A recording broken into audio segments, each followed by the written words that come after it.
तर आम्हाला धर्मवीर आनंदीगे शिकवू नये, आम्हाला त्यांनी बाळासाहेब ठाकरे सांगू नयेत, आम्हाला शिवसेना काही शिकवू नये. शिंदे शिवसेनेचे काही खासदार असंही म्हणत आहेत की ठाकरेंच्या नाशिकमधील शिबिराचा शेवटचा फोटो काढून ठेवा. एकही पदाधिकारी एका महिन्यात तिथे नसेल, सगळे पदाधिकारी शिंदे शिवसेनेकडे. ठीक आहे, काय हरकत नाही ना. तुम्हीच फोटो काढून ठेवा आणि आम्हाला पाठवा कोण येत आहेत ते. काही हरकत नाही. तुमच्या आयुष्यात दुसरं आहे का? आहे का? लुटलेला पैसा राजकीय कार्यकर्त्यांना विकत घेण्यासाठी वापरायचा हा तुमचा धर्म आहे, धर्मवीरांचा नव्या. हे धमक्या देऊ नका म्हणावं, अजिबात धमक्या देऊ नका शिवसेनेला.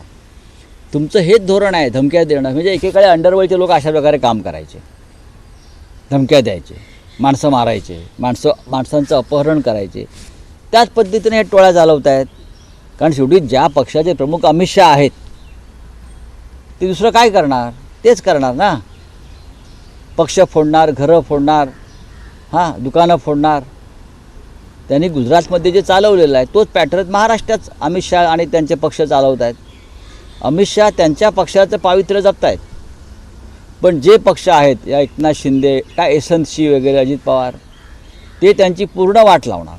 छत्रपती शिवाजी महाराजांचा काल विषय निघाला होता. सुट्टी जाहीर करायला असं उद्धव ठाकरे म्हणाले, मात्र गिरीश महाजन म्हणतात तुम्ही मुख्यमंत्री असताना का मागणी केली नाही, आत्ताच का आठवलं तुम्हाला? गिरीश महाजन यांचं मानसिक स्वास्थ्य का बिघडलं आहे हे आपल्याला माहिती आहे.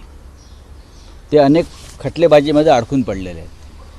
त्याच्यामुळे त्यांना माहीत नाही. माननीय उद्धव ठाकरे साहेबांनी देशात सुट्टी जाहीर करावी असं सांगितलेलं आहे. कळलं? मिस्टर महाजन जरा ऐकून या, कानातले बोळे काढा आणि ऐका. माननीय उद्धव साहेबांनी छत्रपती शिवाजी महाराजांच्या जयंतीला देशात सुट्टी जाहीर